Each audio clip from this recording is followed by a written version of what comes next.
In this video, I really want to talk about shallow water flipping and pitching and how you can actually do this all summer long. I know that a lot of anglers think about flipping and pitching when it comes to springtime fishing, but in the summer, there's always some shallow water fish, and flipping and pitching is one of the best ways to catch some really big shallow water fish. So in today's video, we're going to talk about that. Now, before we get into the video, this one's brought to you by my apparel company, Fin Fishing. Right now at Fin Fishing, all of my USA made sun shirts are 20% off. And I know that if you buy 2 or more, you actually also get free shipping. So I have a number of different colors. You know, I have solid colors, I have camo colors, and they're all made here in the US. It's something that I'm really, really proud of. It's one of the only USA made sun shirts out there on the market. So shopping at Fin Fishing is truly one of the best ways to help support this channel. I greatly appreciate it. All right.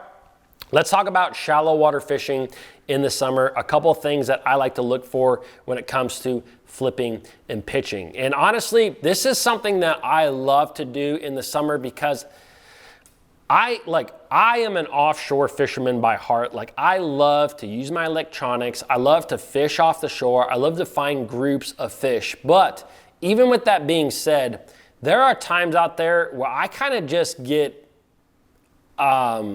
I kind of just don't like to look at the screen. You know what I mean? Like, I'm not against forward-facing sonar. I'm not against electronics at all. But there are times out there where just looking at a screen, it just kind of, it gets to you. It gets old. I've actually found that I have more headaches throughout a day when I'm like forward-facing sonar heavy.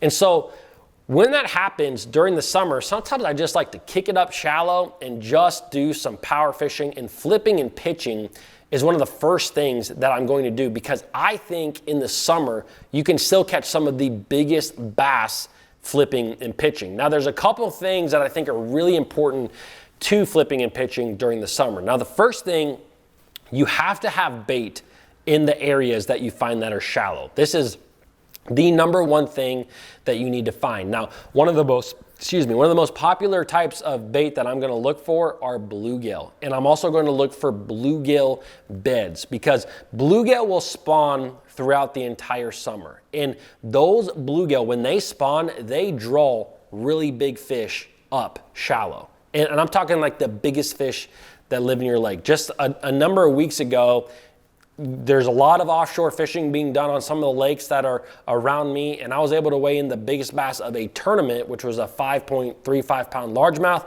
I caught him right by a bluegill bed, and that fish was up there feeding on those bluegill. So always make sure that there is bait in the area that you're fishing when you are shallow. You don't want to kind of go more or less mindless or just down a bank randomly. You really want to make sure that there's bait. Now, it's not always just bluegill. It might be crappie. It might be shad.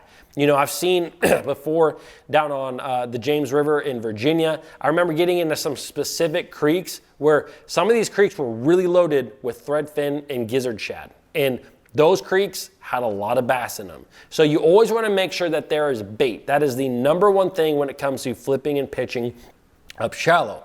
The next thing that you need to have is like ample cover. You need to have cover that is going to hold fish. Now, this can be a number of different things. It also really depends on the water clarity that you're fishing, because in really dirty water where the fish can't see, we can't see that far, you don't always need as much cover, because the fish are already kind of protected by that dirtier water. So they may just need a little stump or a little lay down to really be by. But when you're in clear water situations, sometimes having a lot of cover or some really thick cover to provide some shade and some protection for the bass is very, very important. I really like to find shady areas, and shady areas can be a number of things when it comes to just fishing. I mean, it might be a dock, you know, that's your shade. It may literally just be a shade pocket, an overhanging tree that has a shade pocket. Something that I fish a lot of during the summer all year long is vegetation. Vegetation, vegetation. If I can find thick mats, thick lily pads, thick reeds, whatever it may be, bass will stay shallow in that vegetation. If you go up to an area like a lily pads and you hear bluegill popping under the surface and then you see a little mat, man, the likelihood of you catching some really big fish really goes up. And you can even be in some of the clearest water on the lake. Like you can see the bottom everywhere, but the cover is so thick, there's a ton of bait up there, there's gonna be bass up there. There's absolutely gonna be bass up there. So I always look for cover. The bass are going to be cover oriented when it comes to flipping and pitching during the summer. The other thing that can really draw a lot of fish up shallow during the summer where you can catch them flipping and pitching is some sort of flow or current. If you have a little bit of current, this is why creeks can be very, very popular in late summer, because sometimes when you get up in these creeks, the water may not be moving a lot. It might just be moving just enough, and it will keep that water cooler. You'll have more oxygen. All those things will bring more bait fish. You typically have cover. You will have a lot of bass. And you can find some of the biggest schools of the year, not offshore, but in actually shallow water. And you can catch them flipping and pitching. I mean, throwing the big guns, 20-pound line, 50-pound braid, whatever it may be. And it is an absolute ball. Now, one thing that I want to talk about real quick is lure selection. And when it comes to flipping and pitching, I think in the summer, it is all over the place. One thing that I have noticed, if I'm not fishing in matted vegetation, because in matted vegetation, I really tend to like smaller baits that kind of punch through that mat really well. And most of the time it's a reaction strike anyway, so I don't think your bait really matters.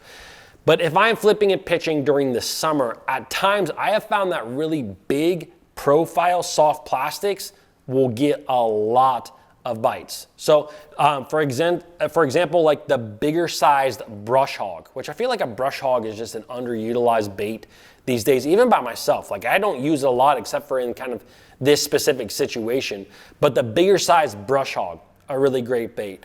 A big worms like a blitz worm from X Zone, an old monster from Zoom. Those really big soft plastics in the middle of summer, I don't know what it is, but it gets a lot of bites. A number of years ago, I was fishing down in Florida. We went there kind of in early, it was about July. It was about this time of the year actually.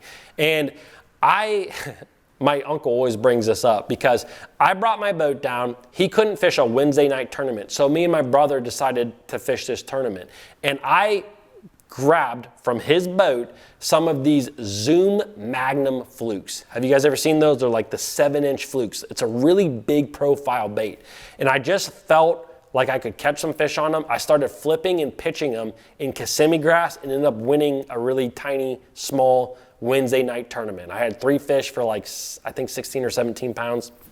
It was an awesome night with my brother and I will never forget it. But again, big soft plastics can be a really big key to catching those shallow water bass in the summer. All right, guys, pick up your flipping rods. If you're like me and you just get a little tired of looking at the screen from time to time, just remember these things, and I think you can catch some bass. All right, hope you enjoyed this video, and I will see you tomorrow.